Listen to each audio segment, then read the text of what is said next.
हाँ मैम। सो आज हम करने जा रहे हैं एसएसटी में से chapter number 6 places of Indian cultural heritage.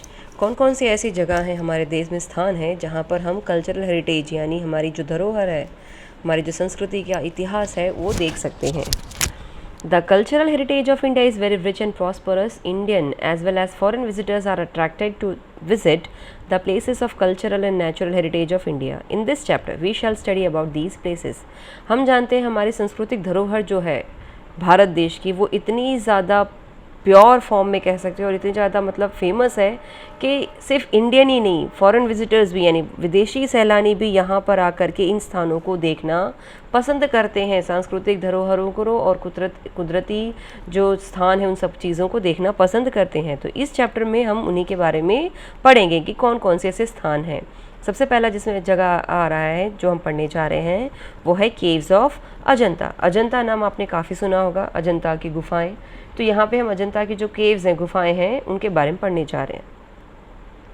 The famous caves of Ajanta are situated in Aurangabad district near Ajanta village. They are important from the point of view of art of Vastu. These caves are divided into two divisions. Number 1, caves based on wall paintings. Number 2, caves based on sculpture. Caves of number 1, 2, 10, 16 and 17 have excellent paintings wall and have attained the highest rank in wall painting.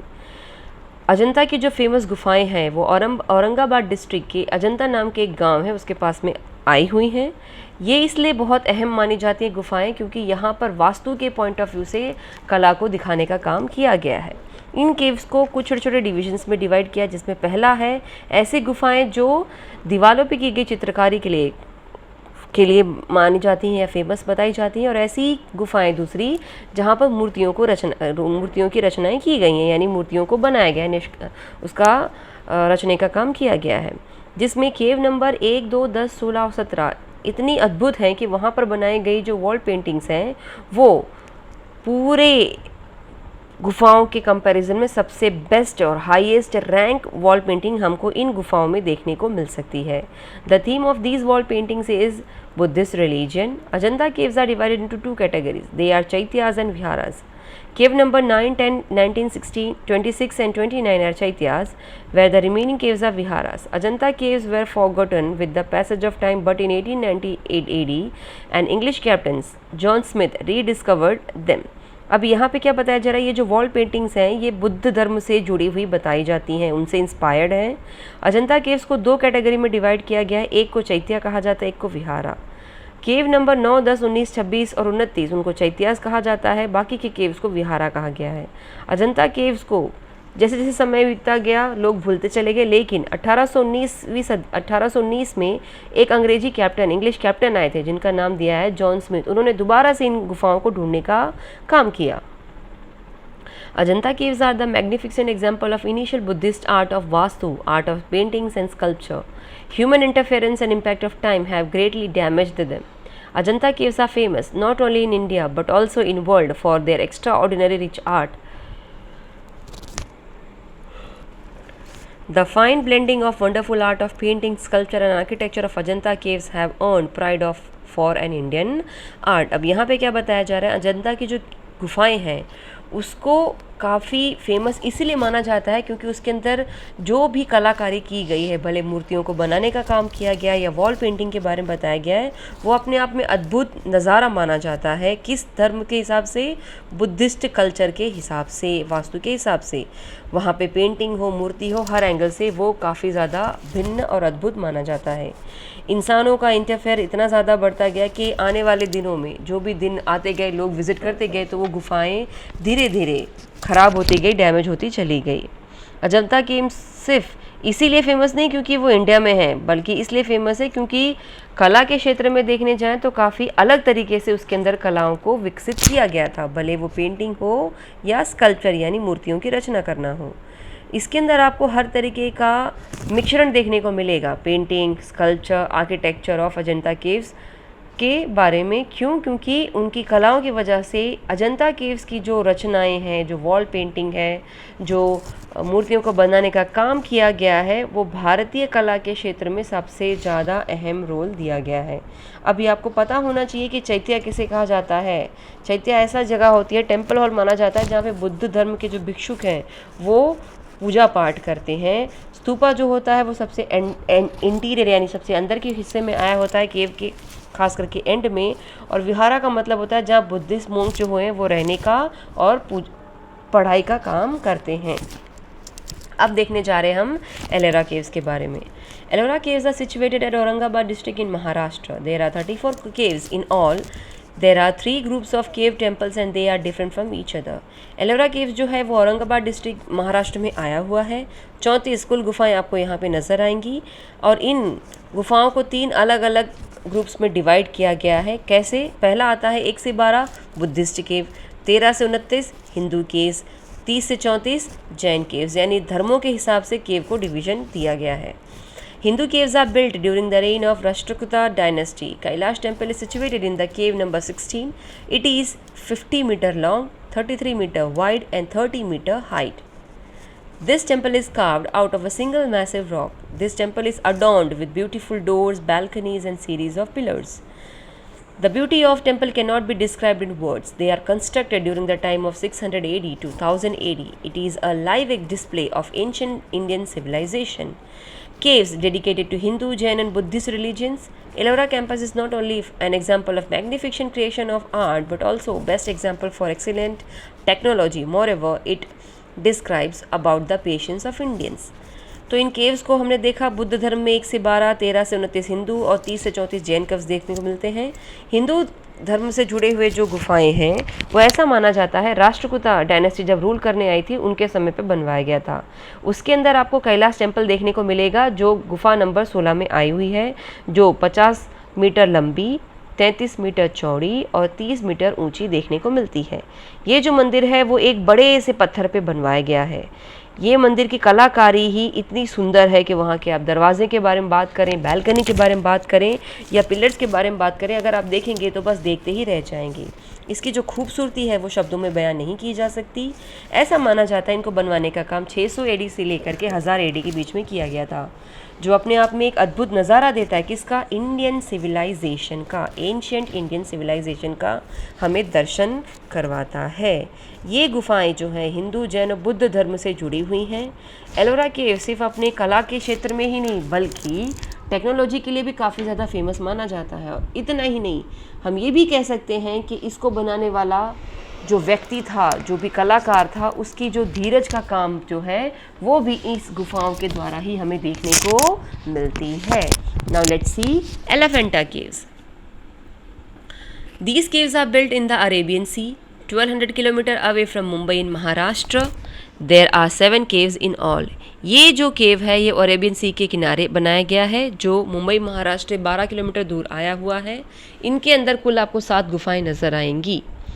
There is a huge stone monument of an elephant. On seeing this structure of Portuguese named it Elephanta. क्योंकि यहाँ पर एक बहुत बड़े पत्थर पे elephant का नक्काशी किया गया था, तो स्ट्रक्चर को, उस ढांचे को देखने के बाद पोर्चुगीज़ लोगों ने इनको एलिफेंटा के नाम से घोषित कर दिया। Many beautiful figures have been carved. Out of them, the magnificent Trimurti temple, Brahma, Vishnu and Mahesh is cave number 1. Is the best specimen of sculpture. In 1987 AD, UNESCO has placed Elephanta cave in the list of World Heritage. Local fishermen call it Dharapuri. यहाँ पे क्या बताया जा रहा है कि बहुत ही सुंदर नक्काशी आपको यहाँ पे देखने को मिलेगी, जिनमें से त्रिमूर्ति टेम्पल जो है जिसमें ब्रह्मा, विष्णु, महेश की कलाकारी दिखाई गई है, वो जो कलाकारी है, वो जो मूर्तिकारी है वो केव नंबर 1 में आया हुआ है, जो बहुत ही बेस्ट एग्जाम्पल माना जाता है मूर्तिकारी का। 1988 में यूनेस्को ने इसको एलिफेंटा को वर्ल्ड हेरिटेज साइट में ऐड कर दिया गया था और वहाँ के जो लोकल लोग हैं वो इन्हें यानी फिशरमैन जो हैं वो इन्हें धारापुरी के नाम से पुकारते हैं। अब देखते हैं हम महाबलीपुरम के बारे में कि महाबलीपुरम क्या है। Mahabalipuram is located 60 kilometers away from Chennai. This city of Tamil Nadu is famous for its splendid temple architecture and seashore. Narsivarman first, who was popularly known as Mahamalla, belonged to Pallava dynasty. Mahabalipuram जो है 60 kilometre दूर है चेन्नई से और तमिलनाडु का ये सबसे अहम शहर भी माना जाता है। क्यों? क्योंकि यहाँ पर जो आर्किटेक्चरल पॉइंट ऑफ व्यू से देखने जाएं, जो भी यहाँ पे बिल्डिंग्स को बनवाया गया है या जो शीश और यानी समुद्री किनारा जो है वो इसकी खूबसूरती को बढ़ाने का काम करता है। नरसिंहवर्मन फर्स्ट जो थे, जिनको महामल्ला के नाम से जाना जाता है, वो पल्लवा डायनेस्टी से बिलोंग करते थे। 7 chariot temples were built here. At present, only 5 chariot temples exist. 2 chariot temples have submerged in the sea. This is an amazing figure of Lord Vishnu in a smiling pose. Besides, there is an idol of goddess Durga slaying Mahisasur in worth seeing. Mahabalipuram, which has an unparalleled architecture rock sculpture, was also famous harbor of ancient time. यहाँ पे आपको 7 रथ वाले temple देखने को मिलते हैं, बनवाए गए थे ऐसा कहा जाता है, लेकिन फ़िलहाल सिर्फ 4 ही जो हैं, 5 ही रथ टेम्पल्स जो हैं मंदिर आपको यहाँ पे देखने को मिलेंगे। बाकी के जो 2 थे वो समुद्र में बह गए या जल समाधि हो गई हम कह सकते हैं। इन सभी टेम्पल्स में आपको भगवान विष्णु की बहुत ही सुंदर पोज वाली चित्रकारी नज़र आएगी, यानी उनका स्कल्पचर नज़र आएगा। इसके अलावा गॉडेस दुर्गा माता जो है, जो महिषासुर का वध करते हुए नज़र आती हुई उनकी जो मूर्ति है वो यहाँ पे गई है। महाबलीपुरम जो कि उसकी कोई कंपैरिजन नहीं है आर्किटेक्चरल पॉइंट ऑफ व्यू से, वो इसलिए भी फेमस माना जाता है क्योंकि यहाँ पे जो मेहनत किया गया है यहाँ के लोगों के द्वारा और यहाँ के राजा ने जो काम करवाया था वो अनगिनत तरीके से उसकी खूबी को बढ़ाने का काम करता है। अब देखते हैं Pattadakal memorial. Pattadakal, the capital city of Chalukya dynasty, is 16 kilometers away from Badami Nagar, and Dravid style of architecture is used in the construction of temples here. These were built during the 7th or 8th century. Virupaksha temple is the biggest temple in Padakkal. पड़क्कल जो कि Chalukya dynasty का capital माना जाता था, वो 16 kilometre दूर आया। बदामी नाम की एक जगह है, बदामी नाम का एक नगर है, वहाँ से इसे द्रविडियल स्टाइल में बनवाया गया है। टेम्पल को बनवाने का काम द्रविडियल स्टाइल है। इस बिल्डिंग को तब बनवाया गया था जब 7वीं या 8वीं सदी चल रही थी। विरूपाक्षा टेम्पल जो है वो पड़क्कल का सबसे बड़ा टेम्पल माना जाता है। Now let's see the temple of Khajuraho. These temples are located in a small village named Khajuraho at Chhatarpur district of Madhya Pradesh. Khajuraho was the ancient capital city of the Chandela Rajputs of Bulandkhand. So, temples were built by these kings during the reign of 905 to 1050 AD. Presently, 25 temples are in existence. ये जो temples हैं वो एक छोटे से गांव खजुराहो जो चितरपुर नाम का डिस्ट्रिक्ट है मध्य प्रदेश में, उसके पास में आया हुआ है। खजुराहो पुराने समय में कैपिटल सिटी माना जाता था। चंदेला के जो राजपूत हुआ करते थे, जो बुंदेलखंड से बिलोंग करते थे, उनका वो कैपिटल सिटी माना जाता था। बहुत सारे मंदिरों को बनवाने का काम किया गया। यहाँ पर आए गए जितने भी राजा महाराजा थे उन्होंने, वो भी 905 से 1050 के बीच में। फ़िलहाल आपको 25 मंदिर यहाँ पे बने हुए नज़र आएंगे जो अभी भी वहाँ पर एग्जिस्ट करते हैं। Most of them are Shiva यानी Shaiva temples, whereas some of them are Vaishnav and some of them are Jain temples. They all have similar type of architecture and sculpture. The 16 Yogini's temples is the main temple. The Toran of the temple is the best example of ornamental style of architecture. All the temples were constructed with granite stone. Khajuraho temples were constructed in Nagar style art of sculpture and art of Vastu of Khajuraho temple spellbound the visitors. ज़्यादातर यहाँ पे शिव भगवान को dedicate करता हुआ मंदिर बनवाया गया है। उसके अलावा कुछ वैष्णव धर्म से और कुछ जैन टेम्पल्स भी नज़र आएंगे।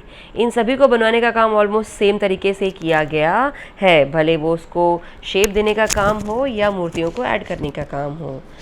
64 योगिनी टेम्पल भी यहाँ पर आए हुए हैं। उसका जो तोरण, ये जो एंट्रेंस माना जाता है टेम्पल का, बेस्ट एग्जाम्पल माना जाता है क्योंकि उसको बनाने का काम जैसे हम ज्वेलरी पहनते हैं ना, ऑर्नामेंट, उस तरीके से किया गया, यानी काफ़ी बारीक तरीके से उस तोरण को, आर्च को बनाने का काम किया गया है। इन सभी स्टोनों को, टेम्पल्स को स्टोन्स यानी ग्रेनाइट स्टोन से बनवाए गए हैं।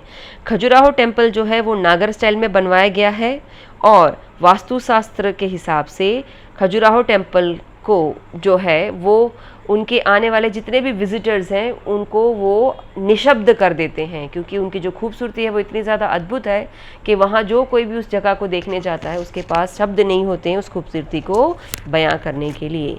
तो ये हमने डिफरेंट टेम्पल्स के बारे में डिस्कस किया। बाकी के टेम्पल्स के बारे में हम आने वाली वीडियोज़ में डिस्कस करेंगे। Till then take care, bye bye, thank you.